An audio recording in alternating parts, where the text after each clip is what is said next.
Shalom, selamat pagi para pendengar setia renungan harian Majelis Jemaat Resort GKI Puruk Cahu. Pada pagi hari ini, saya Pendeta Agnes Duyuni akan membawa kita dalam renungan harian. Adapun nas yang menjadi dasar renungan harian bagi kita pada pagi hari ini, sesuai dengan Almanak Nas GKI pada hari ini, Rabu 1 Maret 2023, yaitu diambil dari kitab Perjanjian Lama, Keluaran pasal 34, ayatnya yang pertama sampai ayatnya yang ke-9. Sebelum kita akan bersama-sama membaca serta merenungkan akan kebenaran firman Tuhan, mari kita bersatu di dalam doa. Kita mohon tuntunan daripada Roh Kudus Tuhan. Kita berdoa. Kami bersyukur untuk satu hari yang boleh Tuhan berikan bagi kehidupan kami. Kami menikmati setiap anugerah Tuhan yang dinyatakan bagi kehidupan kami. Dan untuk mengawali hari kami pada hari ini dan mengawali setiap aktivitas dan kegiatan kami akan bersama-sama mendengarkan pembacaan Alkitab dan juga renungan harian pada hari ini.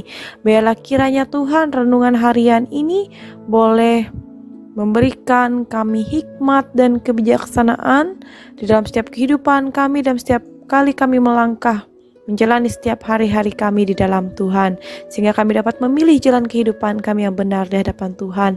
Dan firman Tuhan ini boleh menjadi dasar yang kokoh bagi kami. Tuhan juga boleh memberkati hamba yang akan menyampaikan firman ini, sehingga apa yang hamba sampaikan boleh sesuai seturut dengan kehendak Tuhan, dan para pendengar renungan harian ini dapat memahami dan mengerti akan firman Tuhan disampaikan bagi setiap kami. Berfirmanlah Tuhan, sebab kami siap untuk mendengarkannya. Amin. Kita bersama-sama memperhatikan Alkitab kita, yaitu dari kitab Keluaran pasal 34 ayatnya yang pertama sampai ayatnya yang ke-9, di bawah perikop 2 loh batu yang baru. Demikian firman Tuhan saya akan bacakan bagi kita. Berfirmanlah Tuhan kepada Musa, pahatlah 2 loh batu sama dengan yang mula-mula, maka aku akan menulis pada loh itu segala firman yang ada pada loh yang mula-mula yang telah kau pecahkan. Bersiaplah menjelang pagi dan naiklah pada waktu pagi ke atas gunung Sinai. Berdirilah di sana menghadap aku di puncak gunung itu. Tetapi janganlah ada seorang pun yang naik bersama-sama dengan engkau, dan juga seorang pun yang tidak boleh kelihatan di seluruh gunung itu. Bahkan kambing domba dan lembu sapi pun tidak boleh makan rumput di sekitar gunung itu. Lalu Musa memahat 2 loh batu sama dengan yang mula-mula. Bangunlah ia pagi-pagi dan naiklah ia ke atas gunung Sinai, seperti yang diperintahkan Tuhan kepadanya, dan membawa kedua loh batu itu di tangannya. Turunlah Tuhan dalam awan, lalu berdiri di sana dekat Musa serta menyerukan nama Tuhan. Berjalanlah Tuhan lewat dari depannya dan berseru, Tuhan, Tuhan, Allah penyayang dan pengasih, panjang sabar, berlimpah kasihnya dan setianya, yang meneguhkan kasih setianya kepada beribu-ribu orang, yang mengampuni kesalahan, pelanggaran dan dosa, tetapi tidaklah sekali-kali membebaskan orang yang bersalah dari hukuman, yang membalaskan kesalahan bapa kepada anak-anaknya dan cucunya, kepada keturunan yang ketiga dan keempat. Segeralah Musa berlutut ke tanah, lalu sujud menyembah, serta berkata, jika aku telah mendapat kasih karunia di hadapan-Mu ya Tuhan, berjalanlah kiranya Tuhan di tengah-tengah kami, sekalipun bangsa ini suatu bangsa yang tegar tengkuk, tetapi ampunilah kesalahan dan dosa kami, ambillah kami menjadi milik-Mu. Amin untuk pembacaan firman Tuhan. Ibu Bapak dan Saudara yang terkasih di dalam Tuhan Yesus Kristus, setelah dalam pasal sebelumnya, Allah menunjukkan kepada Musa bahwa ia sudah berdamai dengan Israel. Nah, maka pada pasal 34 ini, ia memberikan bukti-buktinya dengan menetapkan perjanjian dan persekutuannya dengan mereka. Nah, ada 2 contoh dari kembalinya perkenanan Allah yang kita dapati pada pasal ini. Yang pertama, perintah-perintah yang diberikannya kepada Musa untuk naik ke atas gunung pada keesokan paginya dan membawa 2 loh batu bersamanya untuk diperbaharui. Nah, kemudian hal yang kedua, dia menemui Musa di atas gunung Sinai dan diserukannya lah namanya di situ. Nah, Bapak dan Saudara yang terkasih, Hal ini merupakan jawaban Tuhan bagi permohonan Musa dalam pasal 33 sebelumnya, yang dilakukannya sebagai peneguhan janjinya bagi Musa dan juga bagi bangsa Israel. Sama seperti penampakan Tuhan di depan umatnya dalam bentuk tiang awan, maka ia pun melakukan hal yang sama saat ia bertemu dengan Musa di atas Gunung Sinai. Dan Tuhan menyerukan namanya dan menyatakan kasih-Nya bagi setiap orang yang mentaati firman-Nya. Pada saat itu juga terjadi pengulangan jawaban yang sama yang pernah ia berikan pada Musa. Seperti dua sisi mata uang, demikianlah keadilan dan kasih Tuhan yang dinyatakan. Ia mengasihi setiap orang yang berbalik padanya, namun ia tetap menghukum semua orang yang melanggar hukum-Nya. Nah, meski demikian, kasih Tuhan melampaui hukumannya kepada setiap umatnya. Bapak dan saudara yang terkasih, peristiwa itu meneguhkan Musa akan penyertaan Tuhan atas umatnya.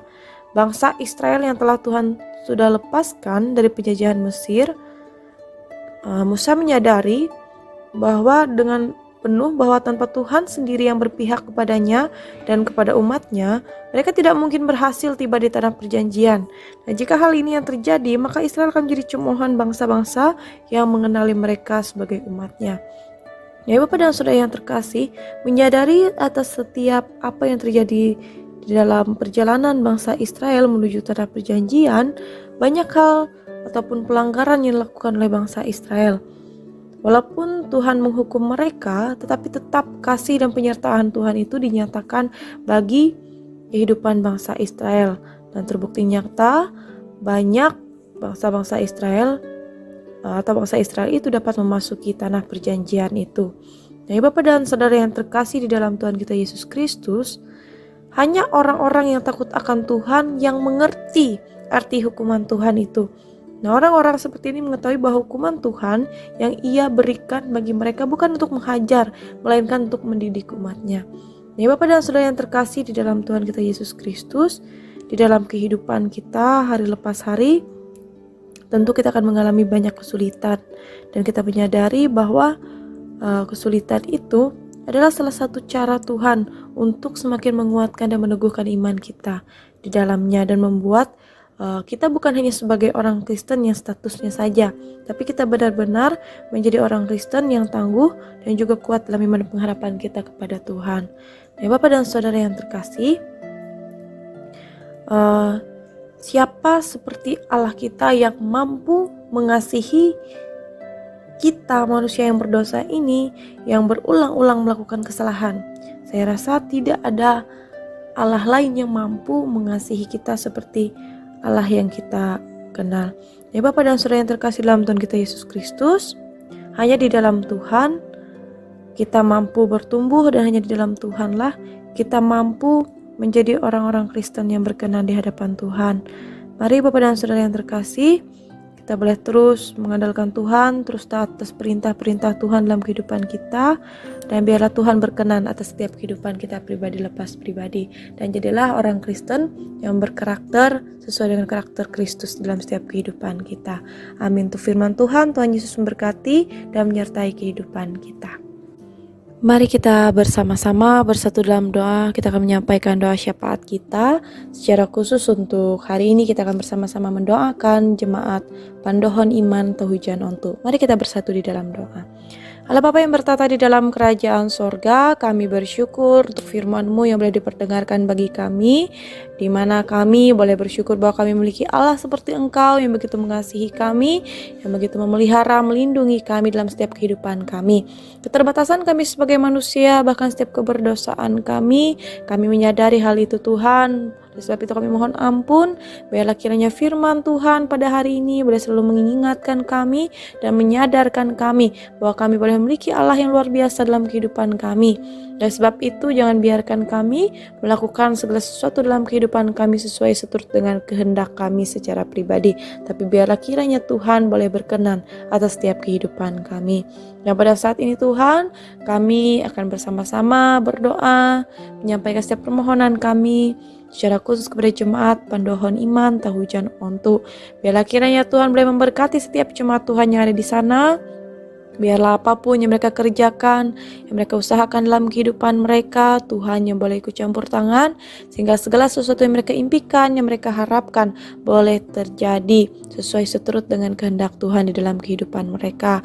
Tuhan boleh memberkati juga setiap majelis jemaat yang boleh melayani di Jemaat Pandohan Iman Tujuan Ontu. Biarlah kiranya setiap program kerja yang sudah dirancang oleh jemaat Tuhan, bahkan oleh majelis jemaat di sana, semuanya boleh terlaksana dan mereka boleh melakukan setiap pelayanan, tugas, tanggung jawab mereka dengan pertolongan dan penyertaan Tuhan, sehingga nama Tuhan terus dipuji dan dipermuliakan di dalam jemaat Tuhan di sana. Dan Tuhan juga boleh memberkati setiap masing-masing pasangan hidup. Tuhan juga boleh memberkati setiap anak-anak Tuhan di sana, dan apapun yang mereka kerjakan boleh diberkati Tuhan. Anak-anak jemaat Tuhan yang masih dalam masa tumbuh kembang boleh diberkati. Mereka yang masih dalam masa pendidikan boleh disertai dalam setiap usaha kerja keras mereka, sehingga mereka boleh mencapai setiap cita-cita dan harapan mereka dengan pertolongan kasih karunia Tuhan. Tuhan juga boleh memberkati setiap para pendengar renungan harian pada hari ini. Biarlah kiranya Tuhan untuk menjalani hari kami pada hari ini, kami boleh melaksanakan setiap tugas tanggung jawab kami dengan penuh sukacita, dan kami terus mengandalkan Tuhan dalam kehidupan kami. Secara khusus kami terus menyerahkan dan membiarkan Tuhan untuk ikut campur tangan dalam setiap kehidupan kami pribadi lepas pribadi. Terima kasih Tuhan Yesus, kami serahkan seluruh hidup dan kehidupan kami, bahkan setiap aktivitas dan kegiatan kami hanya ke dalam tangan kasih karunia Tuhan yang sudah mengajarkan kami untuk berdoa demikian. Bapa kami yang ada di sorga, dikuduskanlah nama-Mu, datanglah kerajaan-Mu, jadilah kehendak-Mu di bumi seperti di sorga. Berikanlah kami pada hari ini makan kami secukupnya, dan ampunilah kami akan kesalahan kami, seperti kami juga mengampuni orang yang bersalah kepada kami. Dan janganlah bawakan kami ke dalam pencobaan, tapi lepaskanlah kami daripada yang jahat. Karena Kau yang punya kerajaan, kuasa dan kemuliaan sampai selama-lamanya. Amin. Baik Bapak dan Saudara yang terkasih, terima kasih sudah mendengarkan renungan harian pada hari ini. Semoga kehidupan kita terus diberkati Tuhan dan selamat beraktivitas. Tuhan Yesus memberkati. Tuhan memberkati engkau dan melindungi engkau. Tuhan menyinari engkau dengan wajah-Nya dan memberi engkau kasih karunia. Tuhan menghadapkan wajah-Nya kepadamu dan memberi engkau damai sejahtera. Amin.